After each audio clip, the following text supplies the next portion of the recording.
This is a Second Front podcast presentation.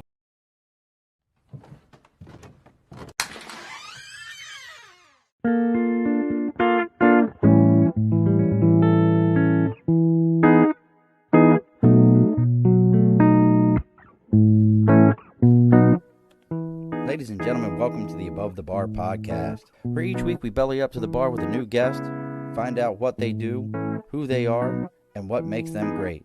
So sit back, relax, and enjoy.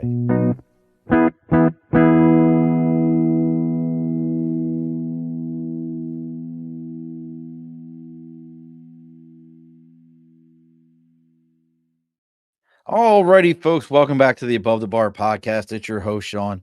We have bellied up today. It's Valentine's Day. There's love in the air. And if you're single, there's happiness in the air, maybe for you, unless you're swiping right a lot today. I don't know what you're doing. I don't know what people do when they're single nowadays, if you just swipe right to everything on a Valentine's Day. But if you're on a base somewhere, there's always somebody else single. And just like that, I'm going to introduce another Marine because that's what I do. Just before it's all over with, I'm going to start my own battalion of Marines that are just popping up on the show and doing things. But this is one that has infiltrated the Air Guard. And as I said on TikTok before the show, I wasn't sure if she was going to be able to make it on time. You know, she's now has the cushy life and she's doing all these, the cushy things that come with being in the chair force. But at her heart and at her core, she's still a Marine. So joining us from South Carolina, it's Miss Heather Burt. Hello. Hi, Heather. Told you there's no rhyme or reason how I do these introductions. Okay. Well, thank you. So I'm getting feedback. Is that? I'm getting no feedback on my. Okay. If you're good, then all good. Yep. Okay. I'm not hearing anything. Is it? If you've got, do you have two speakers going or something like that? No. No, we're all good right now. Sorry about that. That's all right. Look, I'd rather you tell me so we can try to figure it out now. But so Heather and I are going to be talking. She's got her website. If you want to check out her website as we're talking here, evolve.com. She's also got a new book that's getting ready to come out. She'll let us know when that's coming out about personal evolution. Is it evolution or evolution? I say personal evolution. All right, we'll go with evolution then. The 4 essential elements for navigating your life. But before we get into all that and we find out what Heather's got going on, let's go ahead and get some house cleaning done. As always, over my right shoulder, we got the big board for Sticker and a Cause. If you've got something you believe in, something you're supporting, maybe you've written a book recently, you've got your own podcast or band, I don't care what it is. Reach out to me on Facebook, LinkedIn, YouTube, Twitter. I can't say Twitter, YouTube, X, Twitch, Instagram, whatever it is. They're all the Above the Bar podcasts. Reach out to me. Let me know what you've got going on. I'll let you know how to send me out the sticker. We'll let everybody know what you have. It's free for you, a little bit of advertising. Now, the other thing that we got to talk about is our sponsors, though, Heather. And if I'm seeing, it looks like you have faux wood blinds right there next to you. Is that what I see? Wood blinds? Yes, you're correct. Well, that's good because our sponsors are Budget Blinds of East Greenbush and Budget Blinds of Hudson and Coxsackie, New York. They are the largest window treatment company in the United States. They handle everything from drapery to shutters, faux wood, real wood, all types of window treatment. And for the month of February, Budget Blinds of East Greenbush and Budget Blinds of Hudson and Coxsackie, New York, are offering buy 2, get 1 free on your window treatments. So if you got a whole house you're looking to do and you're looking to save a little bit of money, reach out to Budget Blinds of East Greenbush, Budget Blinds of Hudson and Coxsackie. Buy 2, get 1 free, and let them know you're there to belly up to the bar. All right, Heather, all the house cleaning is done. How's the weather down there in South Carolina? It's actually pretty nice. We've had some good weather. I mean, we've had our spell of cold and rain, but not too bad. It was 29 here today. Oh, do you know how much I miss the Carolinas? But do you miss the sand fleas? I don't miss sand fleas. I'm going to tell you a funny sand flea story. You've already got people popping up. You got Michael Collins saying, I'm so excited for this. I'm going to say somebody who's probably related to you, Summer Burt Davidson. Who's that? Is that mom, sister? Sister. It's hard to, I'm not picking on you, not saying you look old. I just can't see. It's a little tiny picture. Just a little tiny picture. Yeah. Here, before we get too far, I'm going to tell you a funny sand flea story. So graduation, Paris Island. I graduated September 23rd, 1994. Okay. So it was like, and they wouldn't let us wear core frames. Our senior was like, no core frames for you. We wore the old, what they call broke dicks, wooden sole, leather, polish it up.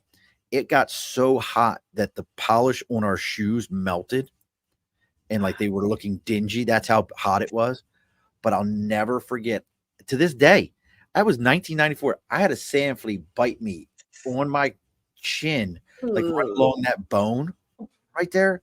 And Heather, it bit me. I'm like third phase recruit. You can't phase me with anything. It bit me and it hurt so bad that I was like, ugh! Like we had a salute and I went, shoo, bang. And I was like, oh, my whole neck crinked up. It was bad. There's Miss Cody. So everybody's starting to pop up here, but I want to kind of get a little bit about your background.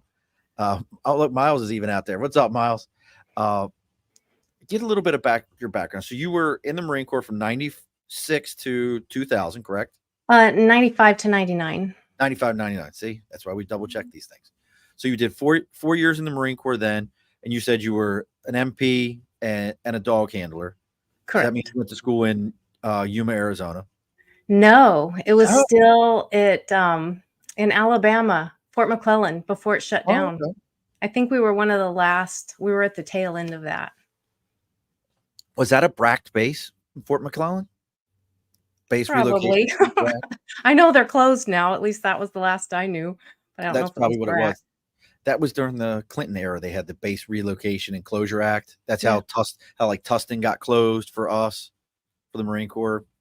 Yeah. So you went through there, and then you got stationed right back in beautiful Paradise Island, but over at the air station. I see. Yes.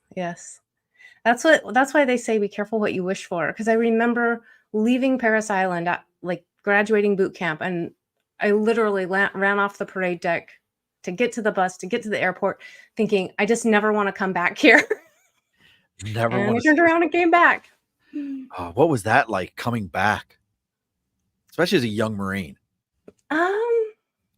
Gosh, I guess, yeah, it was interesting. Fortunately, like I think there were 3 other classmates of mine that came with, so I at least had some familiar faces. I'm trying to think about. I don't remember. Like I remember leaving Paris Island and never wanting to come back, and then when I came back, I guess not that we're here to tell these stories, but when I first came back, I flew in. My classmates all flew into like Savannah, I think. I flew into the Hilton Head Airport, and at that time, like the Hilton Head Airport was nothing. Like it hardly existed. And I had the last flight of the night. I showed up, and everything was shutting down. And I knew I thought I had to be in my alphas to check in. And there was a security guard there that's like, well, he's like, I live in the Beaufort area. I'll give you a ride there if you want to. Because the taxi service would have been more than what I had on my person for money. And I remember getting in my alphas and telling him I'll be right out. And we go walking out into this back part of the airport. And he has this big old van, and I'm thinking, oh my gosh, this is it. I'm going to die. I'm taking a van with a stranger in the middle of the night. Yeah. Sounds like a good plan. Yeah. That was my introduction coming back. But the interesting thing was, as we got to the gate, it's a bit of a drive from the Hilton Head Airport to the air station in Beaufort. And we pull up, and it didn't even cross my mind at the time, but we pretty much went right through the gate. Like they didn't really question him or anything. They just let us in, and he took me to the headquarters building and dropped me off. Knew right where to go, huh? He did. And at the time, like it wasn't registering, probably for obvious reasons. Right. Being a nervous young Marine, not knowing what's going on. And turned out he was the master sergeant in charge of crash fire rescue. And he was like just pulling duty, like extra money or something. Yeah, he just had a second job, and we stayed in contact after that. The first time he came through the gate, to the flight line, since Crash Fire Rescue is on the flight line. I was like, "Hey." I know So, you. I know, I was very fortunate. So, Yeah, that you definitely lucked out. But you know what? That kind of feeds into getting into your story and, because that wasn't the end of your career. You then moved on to, I was picking on you a little bit. That's what we do. Listen, folks, if you ever hear service members picking on each other, stay out of the conversation. And you can't get involved. You're not going to understand. I've told this story 100 times. My grandfather used to call me a bellhop in the Marine Corps, like, because he said he was in the Navy. He's like, "You guys are nothing but bellhops. You carry our bags." And I used to be like, "Pop, you are driving a big gray taxi. Let's not be silly here." And that was our relationship, and we went back and forth that way. So it was one of those things. So then you go in the Air Guard, but when does all these things, I mean, we've got the yieldtoevolve.com, we've got the book, all this, how does, you know, th- all of your life culminate moving forward into getting into talking about the 4 elements of evolving and getting into writing a book? How does all this begin? I have to admit, while I understand this is an essential part of it, that journey is not it's n it's not always, I don't wanna say it's not fun for me to tell people, but it's kind of a mess. Like, that from point A to point B was, I wouldn't even call it, it's not just not a straight line, it's like a bunch of different scratched up lines and eraser marks, and it's really not pretty. But where I've ended up, I don't know. Can you ask a little bit more specific question? Because Okay. yeah, we could go So all over the well place. well, let's start with this. In your book, you say, "I dedicate this book to my younger self. This is from someone who speaks your same language, but hopefully with a little bit more wisdom." Let's Yeah. start there. What's that wisdom that you've got that you say, "Hey, if I'd had that little bit more wisdom coming forward as you get to this journey, what does that look like?" That that looks like telling communicating to my younger self, I guess. What I'm saying when I was talking to my younger self is that, and the biggest message for Yield to Evolve, all of it, is there's no right way. There's no right way. There's no one way. And as crazy as it may sound, you cannot get it wrong. Like, for all the things that happen in life and that we do in life, and we're like, that was bad, that was horrible, I messed up. And bad things happen, like terrible things happen. At the end of the day, you cannot get it wrong. You cannot get it wrong, because like every time something happens or you mess up, all that is feedback. It's feedback, and you get the choice to do something better. And for some of us, it takes a lot of lessons, a lot of, you know, punches to the gut and roundhouse kicks to the head before we start to recognize that there isn't one way. I can choose to do it my way. It's just getting there. So begin that journey, you're telling you're making this story happen. When do you realize then that these elements exist? These elements of evolving. When do you realize, like, wait a sec, these are a thing, these exist? Um, so the point at which they started to coalesce, I guess, I had been taking, uh, I had done a ton of certifications, like coaching certifications, classes. I'd done a lot of my own self improvement things. And what started to come together for me was these were recurring themes. These 4 things were recurring themes in all of those. And part of it was doing all these trainings and reading all these books and like trying to figure out, how do I get it right? What's the answer? How do I get it right? Then it started to be like, it's not about getting it right. That whole cliche idea of it's about the journey, not the destination, Mhm. like that started to become real. And for the longest time, I felt like that's kind of an infuriating, I don't know, because it's cliche. It's like, it's not about the destination, it's the journey. but it does become about the journey when it's an evolution, and you begin to realize that there is no place to get to. Yeah. And to be honest, when they did start coming together and I was thinking about writing a book, I thought I need to put this to a test. And I happened to have a copy of Deepak Chopra's Seven Spiritual Laws of Success. And one of the things in my book that I say is there are no rules. And I feel like for a lot of people, that's just like, of course there's rules. How can there not be rules? And so I looked over and I saw the Seven Spiritual Laws of Success, and here I am saying there's no rules. Well, when I went back through it and I read it, and there's a difference between what I think of as evolutionary law and the rules that I don't want to say the rules that we have created, probably often based out of evolutionary law, but there's a distinct difference there between an arbitrary rule and a law that governs how evolution unfolds. Am I making any sense? No, you're making sense. So what I'm hearing from you, if I'm understanding, is we sometimes say rules are this has to happen like this, whereas for the evolutionary rules, it's more like there has to be pieces to the pie. How they end up getting in there don't necessarily have to match every time. Is that what I'm hearing? Yeah, and I think like part of it too is something like the law of karma. If whether you subscribe to that or not, it's more of a feedback system. And so when he says things like the law of karma or the law of least resistance in the seven spiritual laws of success is they aren't so much rules. Like karma's not a rule. It's just saying, hey, this is how it works. You're going to get feedback. The law of least resistance is, if you've ever noticed, like the harder you try to do something, often you end up getting less of a result or not the result you were looking for. Like there's ways that the universe is constantly giving us feedback, and that's very different from saying there's a rule.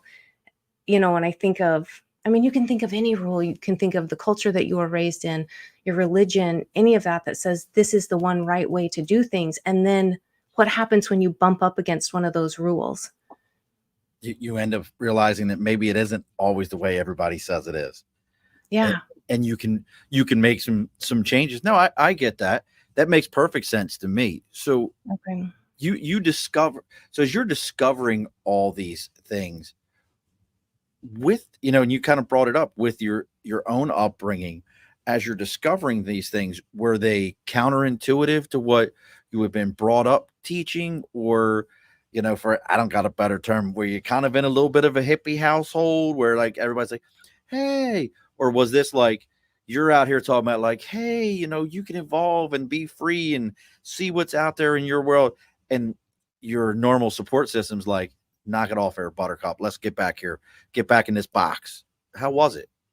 I have to say, I am probably one of the most fortunate people in the world. This is a humongous shout out to the women in my family, especially my mother, my grandmother, my mom's mother, some of my aunts, my sister. I have the most amazing, and that's actually, that's my Aunt Janie right there. I have the most amazing family, because that is one of the things I think growing up, my mother was so amazing at creating the container for me without trying to control me. And I feel like now as an adult, I realize that's where I really push against. And I feel that when there's too much control, I push against it. And my mother was just absolutely brilliant. I don't know. Like I say she's not sticky, and I don't know how to describe this other than you meet people that they have an agenda and they're really rigid and things have to be a certain way. And if you say something to them, like there's a lot of energy there and a lot of emotional static. And my mom just wasn't sticky. Like she could roll with things so easily. And so she didn't create that friction that you often have between parents and children. And so, no, like to answer your question, no, I didn't grow up in a household like that. Yeah, we went to church. Yeah, there was structure. There were expectations. But the coolest part was my sister and I are like super opposite. And we're amazingly close, but we're super opposite. But my mother, not just my mother, my stepdad, my stepmom, my whole family. Um, it was just the right context that I think I was allowed to be me, and that set me up really well. As I came into my young adult years, I derailed. I was missing some parts maybe in there, but I had a really good foundation, and I think that's what has allowed me to come full circle might be strong. I'm probably haven't quite closed the circle yet, but The loop isn't done yet? not yet, no.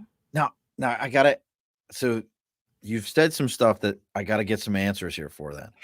So if you're you bucked against what I'm hearing, you kind of bucked against authority, didn't like those things.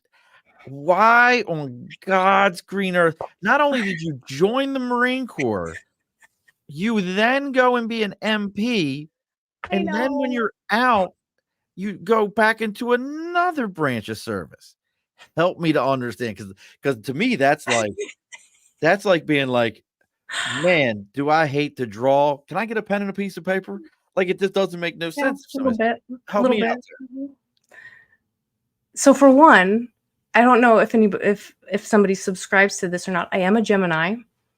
There might be something to that, the there. dual. Help me to understand. If Cody's still listening, Cody would be the only person that I know that could explain it to me. So I don't know. You have to explain it to me. So in astrology, Gemini are the twins, Okay. Castor and Pollux, and so there's kind of like, I don't wanna say 2 personalities, but there's kind of like these polarities, and I do feel like I exist kind of within those polarities, and now that I'm older, I feel like I understand it a little better, okay, I'm gonna start probably sounding like a weirdo to you. This is Listen to where my me. weirdo's gonna come out. Hold on. Let me pause you for a second. And I do hope Cody's listening. At one point in time, we had a guy on who wrote a book about near death experiences who had never had a near death experience. And then by the time that episode was over, we were talking about lizard people and was Jesus a lizard person? Like, it had Okay. just completely derailed. So, and Michael, I know you're throwing some stuff out there, brother. I don't know if you're putting out like shapes or stuff like that, but it's not popping up on this end, just an FYI. So I promise you, if they're cool, thank you. I just can't see them. So go ahead, give it a shot. I'm listening. You're not gonna So sound like a weirdo to me. okay, this is my personal internal experience, Okay. is that there that it's unlimited. I'm closing my eyes because it's a feeling experience for me. Okay. Like, it's expansive and it's unlimited, and I get that, again, this is counterintuitive, like, I don't like the idea of labels. Yes, I'm a Marine, but I'm also an airman, and I'm also very feminine, but I keep my hair short, and, like, I feel like I live within these dualities, and so there's this part of me that's just, like, out of control, but I kind of like the structure of the military because it's like the string on a balloon or the string on a kite. It creates a structure that allows me to have movement without being too not out of control. I mean, I've never been, like, out of control, but Okay. it gives a degree of structure to my life that I think makes it feel safe and allows me to have that internal experience of unlimitedness, if that's a word, but still What being I grounded. will approve it. I will approve it as a word. Okay. Thank you. Great thing, it's my show. I can use any word I want to. I'm perfectly fine with it.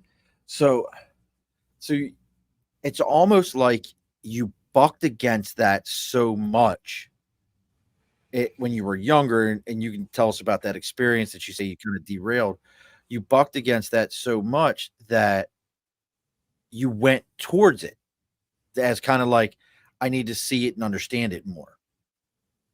Does that make sense? That's the way I'm hearing it. Like almost like, I don't like this. I don't want to deal with this, but I'm gonna go to it to understand it more, to see if it's it or me. I don't know, like, for as long as I can remember when I was young, my ultimate goal was to go into the FBI.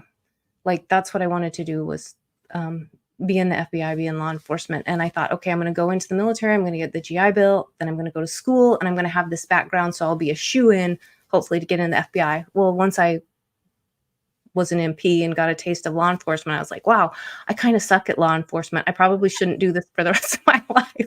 I'm not. And my intention behind being in law enforcement was I wanted to help people. Like I wanted to help people. But of course, you get into law enforcement and you are helping people. And there's a lot of amazing people in law enforcement out there. And I love that community still. But you're in a lot of conflict with people. And I'm not. Conflict is not, I don't want to say it's not my nature, but it's at one of the extremes. It's like, and my poor soon to be ex-husband would explain this. It's like I can push and push, I can get pushed and pushed and pushed, but at a certain point, there's a breaking point and it goes from nothing to flat out ugly. Like below the belt, no holds barred, ugly. And so it's like, I don't do conflict well. So I kind of stay to the other end of it. I get it. Now, all those things make sense to me. So how does all that watch how I do this. How does that all evolve? See how I did that? I worked it all right in there. How does that all evolve into, obviously the website came first, yield2evolve.com. And folks, if you're just kind of popping in right now to the live, or you're interested and you've been listening for a little bit, the website, if you want to see what Heather's got going on, is yield2evolve.com. You can see everything she's got going on there. She does have a Facebook page also, which is yield2evolve 2. So you can check out those things that she's got going on. But the website came first, and then you obviously got into writing the book. But I'm curious, like I said, how does the website come to be? Because in my mind, again, I'm staying with, I've got my back to, Gunnery Sergeant Murphy cap on, and one of my Marines comes in and goes, and I know you weren't in the Marine Corps when you created it, obviously, but I don't think we had much for an internet back then, but that really wasn't the thing. But here it is, you're like, you're doing this. How was that reception even within, let's start with that. How's the reception within your command when people hear like, oh, she's got this book and she's got this website and she's telling people how to evolve as a person and growth, which can be very counter. I think it's right in line with what we do, because that's why we go to boot camp, to no longer be who we are, to be evolved into a new person. That's why we stick around and do the things we do, is to evolve as a person. I see it personally, but I can also see where, other people could be like, that's just a bunch of hippie crap, knock it off. What's the reception been like? Well, I haven't told you what I do now, and I'm actually in the Air Force Reserves now. Like I said, the path there is not a straight line. I'm actually in the Air Force Reserves. So Air Force Reserve, does that mean you have to bring your own bag chair? Is that how that works? Like you have to bring your own? They don't have one for you all the time? The Reserves is part of the federal government, so they provide it for me. Okay, fair enough. It's not state government. It's You're a blast, Heather. I love it. Actually, though, what I'm doing now in the Air Force Reserves is I'm a religious affairs, or what would traditionally be called chaplain's assistant. And so, like an RP. What? RP? That was the RP? Navy. So the Navy, the Navy has RPs. That was the guys that used to walk around with the chaplain, because the chaplain couldn't carry a firearm. The RPs carried it for him. Yep, precisely. Yep. Nice. And that's what I do now. And I have to say, I like being in this space. One, my unit is amazing. Like, I leave my drill weekends exhausted because we're so busy. But for as crazy as it sounds, I leave my drill weekends just in love with my unit. I love my unit. But what it's allowing me to do is actually get to serve more in the way that I intended when I originally went into the Marine Corps as an MP. I wanted to serve that way, but now I'm still working on it. I wouldn't say that I'm just like like have all the answers for everybody or anything. Like probably not at all. It's more almost for my own personal growth still to understand what that's like to show up for somebody when they're in a vulnerable position. Yeah, so that's what I do now. It's a little bit different than what I did before. So That's everybody's no, kind of that's okay with it. no, I love it. Like, because what that you know what? Honestly, that shows growth. It really shows a level of growth to go from, again, that MP mindset, like you said, it's a rigid mindset of like the rules say here, here, and here. Whereas I'm a pretty faith-based person. I make it to church every Sunday. I listen to my Bible verses every morning. I'm that guy. But a lot of that, is here's where you need to get to. How you get to it is your journey. So that makes perfect sense to me. Absolutely. There's rules. The rule says this is where you got to get to, but it's almost like the old phrase in the service, commander's intent. I need you to be a good person. I need you to be accepting. I need you to be this. How you achieve that, I don't care, but I need you to be that. Is Yeah. that long? Am I on the right path? Absolutely. And one of the visuals I like to hold in my head is so often in life, like if if I were to think or if I were to create an image of like what God is, this like is the totality of everything. And each of us is an expression of the divine, all part of this. And we'll say at the center of that is pure being, pure essence. And we're all these little extensions kind of coming off of that. And somebody over here has makes a connection with the divine and they go, "Oh my gosh, I have it. I have the answer. I found the way." And they're pointing and saying, "This is the way. This is the way." And this person over here is going, "Oh, so I need to go over here." It doesn't work that way. The way to the divine is through that personal journey. That's the only way, because when you start and following somebody else's journey, you're getting off your own path. You can look over there and say, "Oh, I like what he's doing or what she's doing. How do I apply that in my own life?" But so often what the world asks us to do is somebody says, "I figured it out. I have the answer. Follow me. This is how you do it right. That's doing it wrong." And the minute we start following that thing that's external to us, we get off our own path and then we start getting lost. Absolutely, and I agree with Michael. He just sent you a heart. 100%, I'm with that. And as you were saying it, the first thing that came to mind to me was Jesus said, "I am the way, I am Mm. the light." So it's nobody else's way. There's only one. He showed you how to do it. That's the way. So see this. I'm all in. This is where I get all in because I'm definitely, and I'm always. I was telling someone the other day. I think, I think when I think about like what you're doing in chaplains, and I think about my own path, I'm definitely not your typical like guy where everybody's like, "You go to church every Sunday?" Yeah, every Sunday. I don't why. It, but I also had a chaplain. You'll appreciate this. My first chaplain on deployment was a Catholic chaplain who now this is the rumor mill. You know how that works. You know how the rumor mill works. Yeah.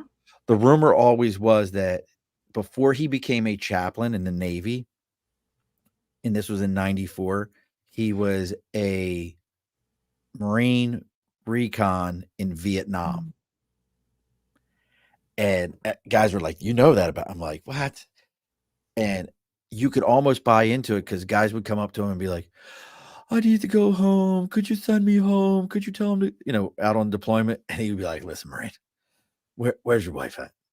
Let me, I know somebody out there, but you know what? We got a war to fight. You should go ahead and get back here in Iraq and you'll be all right." Like he would just be like very suck it up, buttercup, get on about your business. That I love it. So, I mean, so you've definitely added to a faith-based spiritual life. And I think there's a difference. Personally, I think there's a difference. You could say, "Oh, I live a faith-based life that says, hey, it's Lenten season. So on Friday, I'm only going to eat fish. I'm not going to eat red meat. I put ashes on my forehead." Or you could be a spiritual life where you're like, "I can feel all the energy flowing through me. Look at this." Like You know what I mean? You Yeah, know, yeah. like It's thank all of it. but you have found the best of both worlds. You see it. And I actually just had somebody tell me the other day that they were like, God is the energy all around us. That's how that's how God can create and do and be, and we can all understand because God is that energy that surrounds us and is in us and how we're able to be part of each other's lives. And I love that fact. So, but but God helped you write this book. So let's get into this for a second. So Okay. we have our 4 elements of evolution. Now, Yes. let's make sure in those 4 elements, what are our 4 elements? Because I'm trying to scroll and remember. Well, they're awareness, forgiveness, vision, and surrender.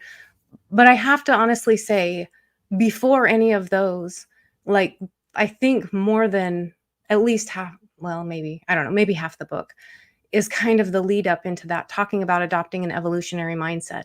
And that's the foundation. And honestly, if somebody wanted to, if they were just like, I'm going to just adopt an evolutionary mindset, and the 4 elements kind of confuse me, I'm not going to use those, that would be fine.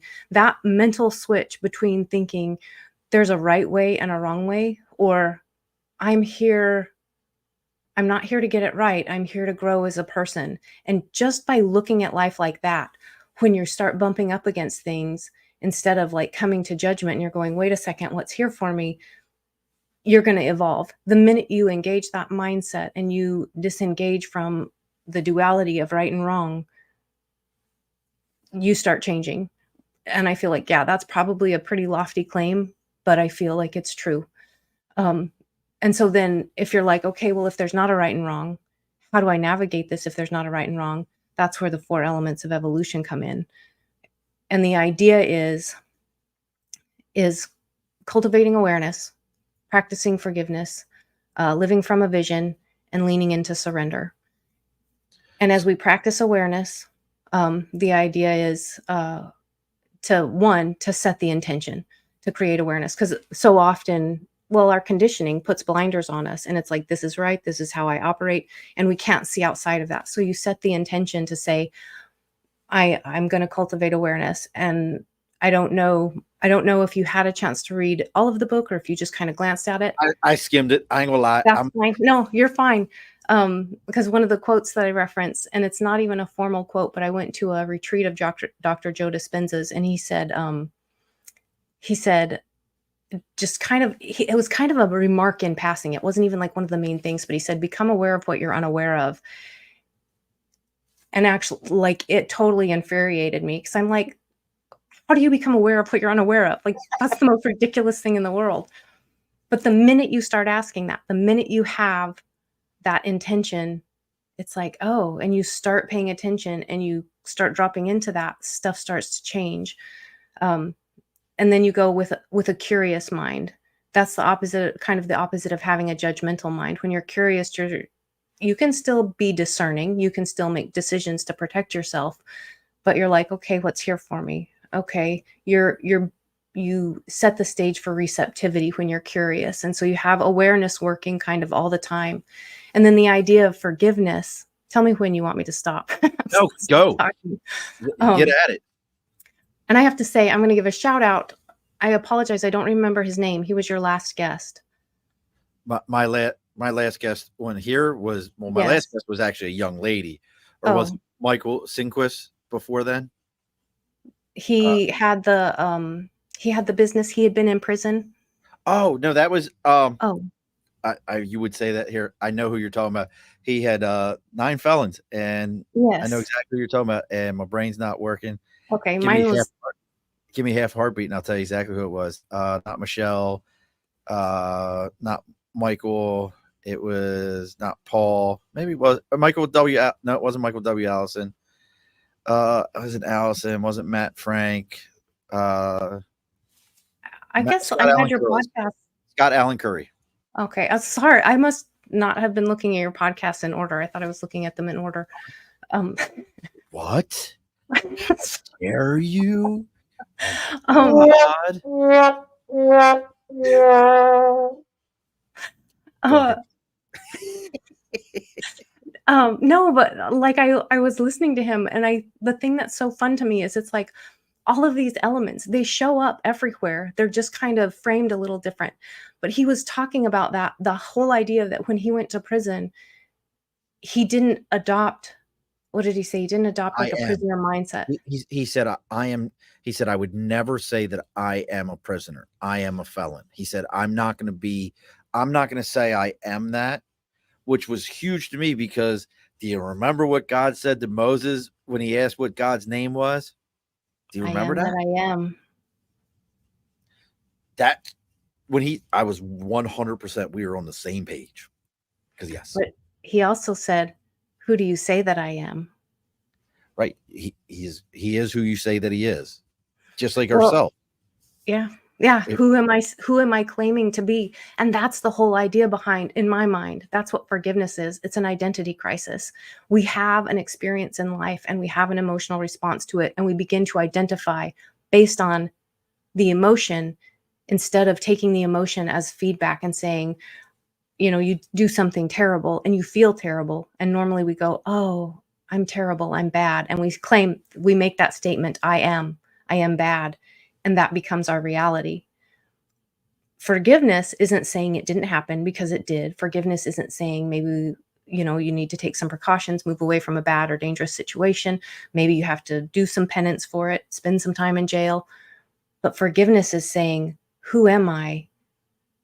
And making that deliberate choice and letting that go, letting that identity go, saying, I did that. I got the feedback. It felt terrible.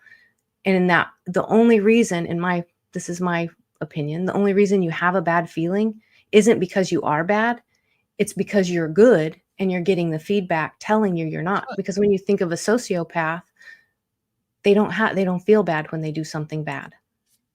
You have an actual understanding, and I'm going to send my niece to come see you. She's in Savannah, so she's in Savannah. She can come. You guys, and she has a very.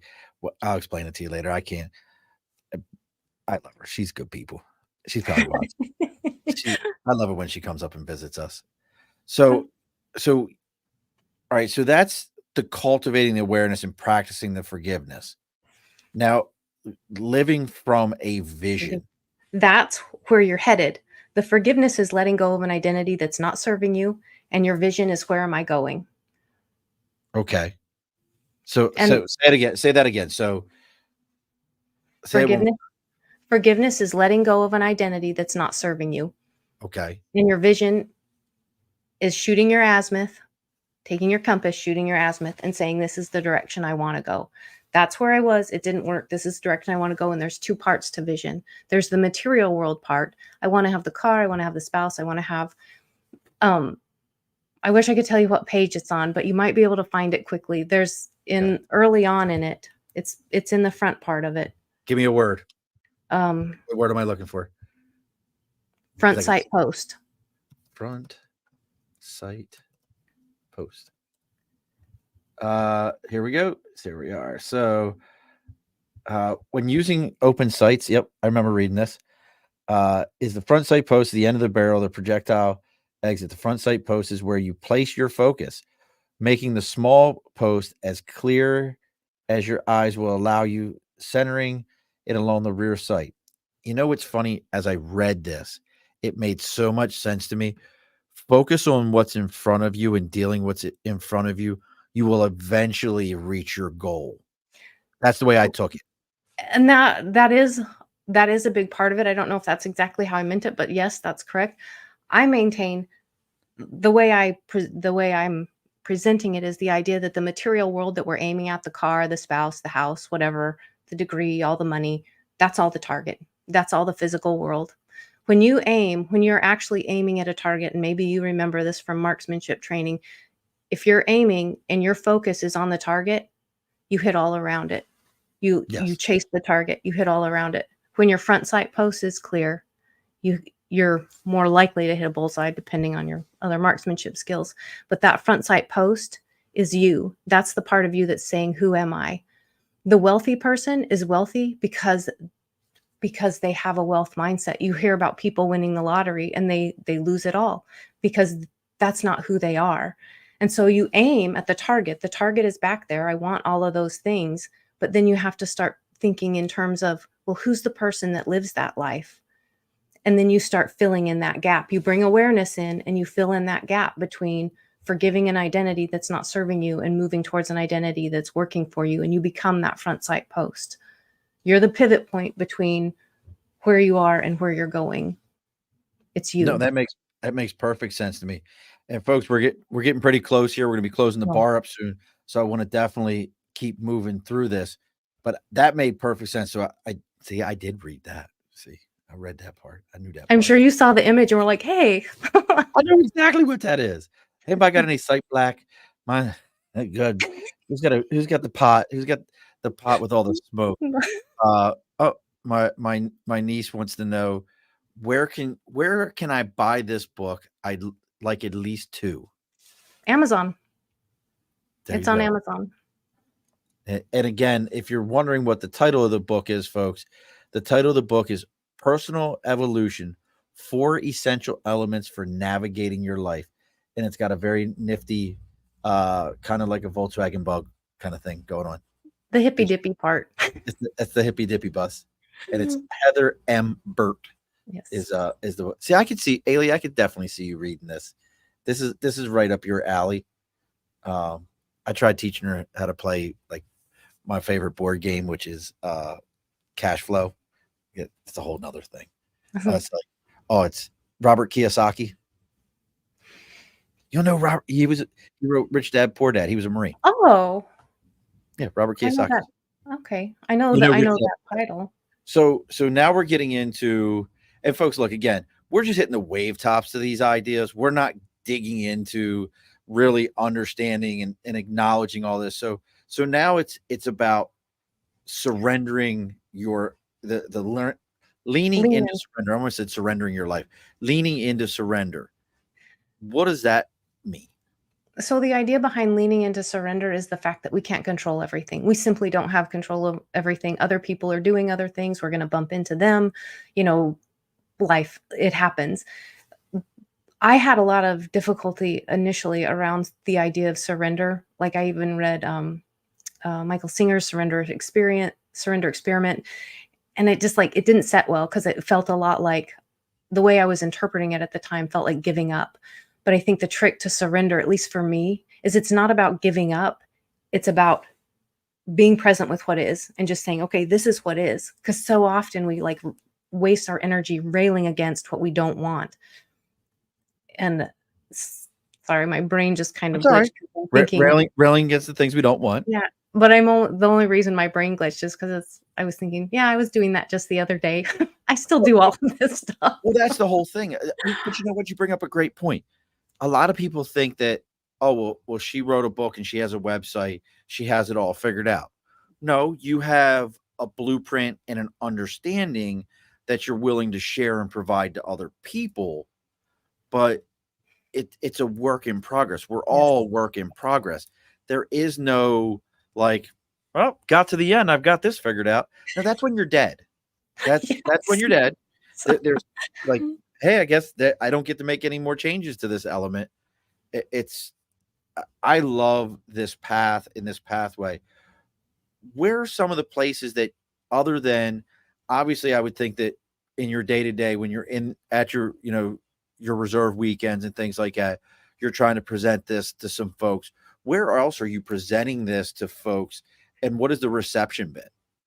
Well, I have to admit, the reason I wrote a book is because I actually don't do that well just talking. I haven't created a talking structure that well. The book is the message. And the other part of that is the book, to me, it's not the answer for anyone. I feel like what I would love to see, now that the book has been published, is actually available, I'm going to reach back out to some of the coaching communities that I'm in, because I'd rather see coaches using the framework, because this is what I would tell somebody, is it's this is just a framework. This is not an answer. So if you can kind of hold this loosely in one hand and then use that vision part, what is it that you want to do? It does not matter what it is. It doesn't have to be spiritual growth. You can say, I want to do Muay Thai. I want to paint houses. I want to, whatever it is you want to do. It doesn't even have to be spiritual. You take that thing and start doing it, and you bring in the idea of an evolutionary mindset and using the 4 elements if you need to. And that's what you do. It doesn't matter what you do. It literally doesn't matter what you do. If you need a framework other than getting it right, getting it wrong, here's a framework for that. I have a couple other people that I intend to connect with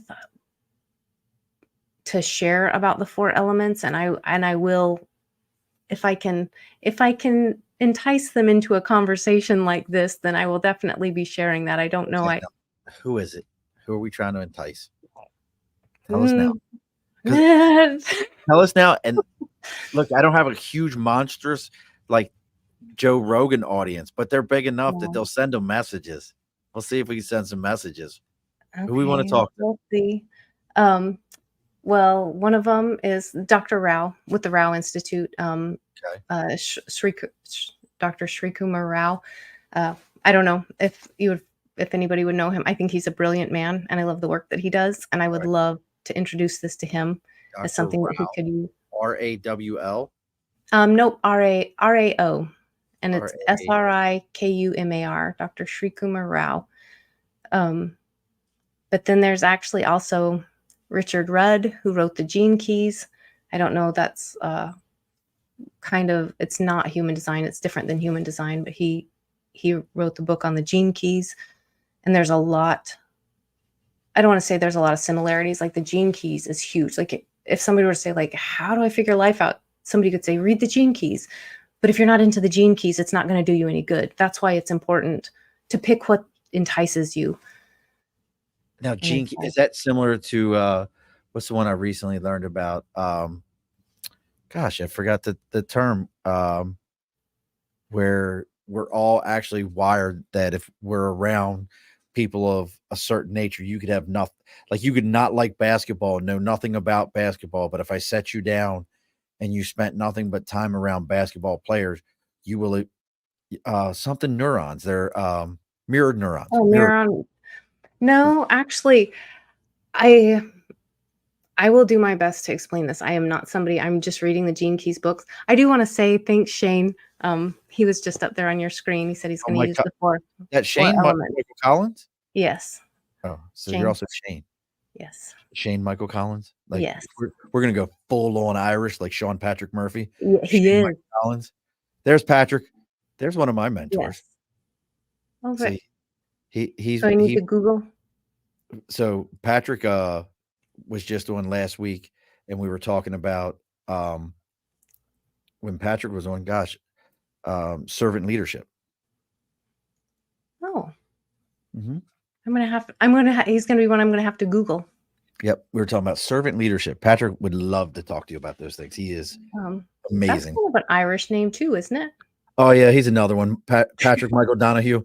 Listen, Shane Michael Collins, Patrick Michael Donahue. We're like a bottle of Telomar Dew and a soccer game from all of us being in trouble. We're just getting right into it. We're all there. But now, so I want to kind of, because we're getting close to the end. Yeah. There's all these people you want to communicate with. I would love to do what I can to connect you to my audience. If you know how to connect any of those people, just send a copy of Heather's book. Go get it on Amazon. Go download it. Do everything you got to go. There's my aunt Eileen. Aunt Eileen, I got to tell you something. The second batch was way better than the first. Well, look, she understands. Let's see, that's an insight. She understands completely. Wait till I do the third one. I doubled the first one. I'm going to double the second one she understands. But is the thing when you fully retire, you'll understand completely. Rusty. Now I'm intrigued. I'll tell you after the show. But as you're moving forward in this journey, there's those people. What is your, and we all have to have some kind of a goal. That's how our brains work. Even once you achieve that goal, that next goal helps you to set up the plans for the next goal after that. what is our first goal with the book and with the yield to evolve.com? And again, folks, that's yield with the number 2 evolve.com. What's our next goal with that, all that? I'm sorry. I'm gonna blow that out of the water because there's no goal. None? Yeah, it's what you want. What do Like, you want though? oh, what do I want? Yes, you. What do I want? Oh, it's big. I want a free humanity. That's what I want. Well, that sounds really deep. That was very deep. A free humanity. I I don't know what that means. But Michael Collins would like to know, is there a link for the book we can use on LinkedIn? hmm, Are you I not, you're will not on LinkedIn? I am. I couldn't find you. I, I am. I'll connect with you. I know where you are on LinkedIn. I think I'm following you on LinkedIn, so I'll find you. Look, you even got a gold heart from my niece.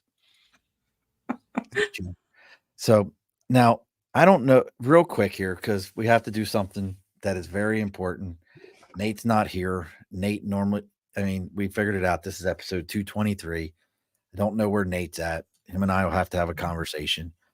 If Nate was here, he would ask you about a favorite in meals. And he does this to every single one of us who have ever served. Nate never served. So I'm going to ask Nate's question for him, which is, what is your favorite MRE and why? Ah, Come on. We all got a favorite. really? Oh, absolutely. How about, can I opt for a bag nasty instead? Range bag nasty or fast line bag nasty? Range bag. Range bags are great because you got the eggs in there and everything, but you have no I didn't business know having. there was a sandwich that I could actually eat. But you didn't have a favorite MRE, like for me, it was beef. I loved beef stew, especially if I could trade for jalapeno cheese and somebody's crackers and heat that thing up and then mix it all together with the Tabasco. Come on now. I would I eat suppose that if there were today. things out of it that I would eat, like the scalloped potatoes were usually pretty good. I could eat the scalloped potatoes out of them. Uh, Four it's a fingers of big death. ask. How about the four fingers of death? The Frankfurters? Do you ever have those? Actually, I don't know that I did. Like, because that sounds kind of gross. And the eggs were really disgusting. Like, I Oh, think there was an omelet or something. yes. That was That was the first MRE ever handed to me was omelet with ham. ugh. Like you are. See, we had the original dark brown bags long before these ones today that have heaters in them and they're ready to go. We had that dark, nasty, nasty brown bag that was like, this is rough. No, I'm with you. So there wasn't like, well then there wasn't like a hey, at least Like, there were a couple of pasta ones that were okay. I remember the scalloped potatoes of, because like, even the crackers and cheese, I know people love those. Yeah, that was peanut I think there was peanut butter sometimes in them. I eat the peanut Yes. butter. Well, Yeah, I do peanut butter. I bet my children, because I have MRE still here at the house. I bet my children all the time, like, I'll give you both of these crackers. If you can eat both of these crackers without Without any water. water, you got 2 minutes, kid. And they're like, I could do it. I'm like, sure you could. Never been done. Like, just straight up, like having shellac, just like eating straight up wall putty. Ugh. So, Yeah, well, here we pretty go. much. Oh, it's gross. It's absolutely gross. Well, look, folks, again, I'm going to say it one more time. Check out what Heather's got going on at Heather at yield2evolve.com. Check out her book. It's on Amazon. Check out everything she's got going on. Is there any audible versions of the book? Just curious. Not yet. Nope. Not yet. That's good for Not people like me. Um, but the book again is Personal Evolution: 4 Essential Elements for Navigating Your Life. My niece says, I only had the brown or dark green MRE. I had no favorites. I had to eat them. Not in the military, though. I can only imagine, sweetheart. I know your dad, who her dad makes like some of the best soups I've ever had. But one other thing here, folks. Look, if you're finding me through Heather or Heather through me, it's going to sound cliche, but go to Yield to Evolve, give it a like, give it a share, go find it on Facebook. Make sure everybody knows about it. That's how Heather's message gets out and grows. If you're finding me through Heather, well, guess what? It's the same thing over here. Taking the time, like what? There's 5 seconds, but I want to say, even if you don't like my page, this is my show. I can do whatever I want. Oh, okay. I was just going to say, even if you don't like my page, if you start doing these things and you start evolving, that's the whole thing. Be the change you wish to see in the world. And the more people who start doing that, that's where change happens. You can like my page. That would be great and fantastic. And I would love that. But if you start to change, the world starts to change, because we can't separate ourselves from the world. We keep pointing to the world and asking it to change, but it can't change until we change. So look, I love it. We're good. And remember, it's my show. I can do whatever I want to do. We can stay a couple extra minutes. No one's going to kick me off, I promise. Okay. But again, folks, making sure you're doing that, taking a moment, going on to my Facebook, going on to her Facebook, liking, sharing, going into giving a 5-star rating on any of these things. I know it sounds cliche. I know your kids are watching all these videos and Cocomelon and everything else. And they're like, share, subscribe. But guess what? They figured it out. We all got to figure it out. That's how this works. Summer says, loved this.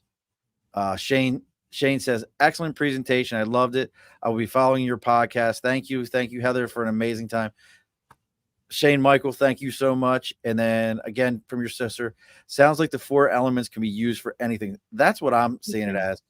And again, folks, if this is your first time, every Wednesday, 8 p.m. Eastern Standard Time, you can always find us here. Next week, we have Sammy Bennett on. We're going to be talking about her book called The Upside Down Forest, Fables on Trauma Recovery. So that should be pretty interesting. So we're going to be talking about that. Now, again, we don't log off on me here, Heather. We got to talk for a moment after the show. But as you should know, I know you told me you binged all 222 episodes. And Janine, it says a beautiful interview. I love your closing remarks. We got one more remark, so stay with us. So I know you binged all 222 episodes. It was so much. It was confusing to you. It was just so much content.